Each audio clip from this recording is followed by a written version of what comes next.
Santa Monica has made headlines for many reasons, but for none as infamous as the Battle of Santa Monica Bay. Named for the 10-day standoff between the Rex gambling ship and California law enforcement in August of 1939. The story begins with a ship built in 1887 by John Reed and Company, originally named the Kenilworth. In 1908, it was sold and renamed the Star of Scotland.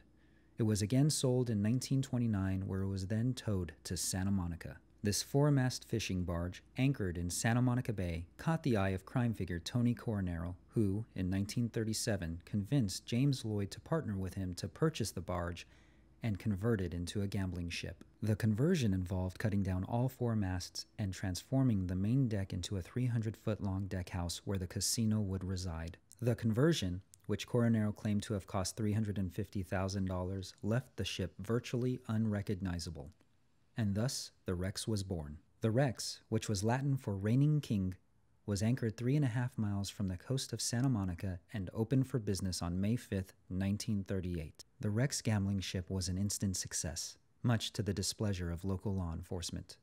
Thus began a lengthy legal battle. The state prosecution argued the 3-mile distance to international waters did not begin at the coast of Santa Monica, but rather at an imaginary line drawn from Point Dume to Point Vicente. This new location would require the Rex to be anchored even further from shore in choppier waters and turn a 12-minute water taxi ride to 45 minutes. After several court battles, some siding with Coronero, the California Supreme Court finally ruled that the prosecution was correct and that the Rex was illegally anchored and operating within the 3-mile limit. California Attorney General Earl Warren ordered one final raid on the Rex, but Coronero refused to give in.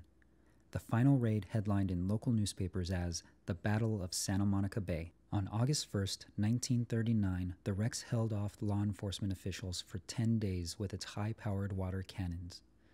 On August 10th, Coronero finally surrendered, claiming that the only reason he gave in was because he was in need of a haircut. Law enforcement eventually stripped the Rex of its gambling equipment, tossing the slot machines into the ocean and burning the rest. The Rex was then sold, refitted as a 6-masted ship, and renamed the Star of Scotland once again.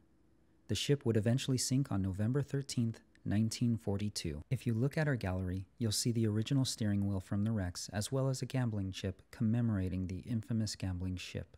Thank you for joining us on this narrated tour. To support the work we do and ensure that quality programming exists for future generations, please consider making a tax-deductible donation to the Santa Monica History Museum today.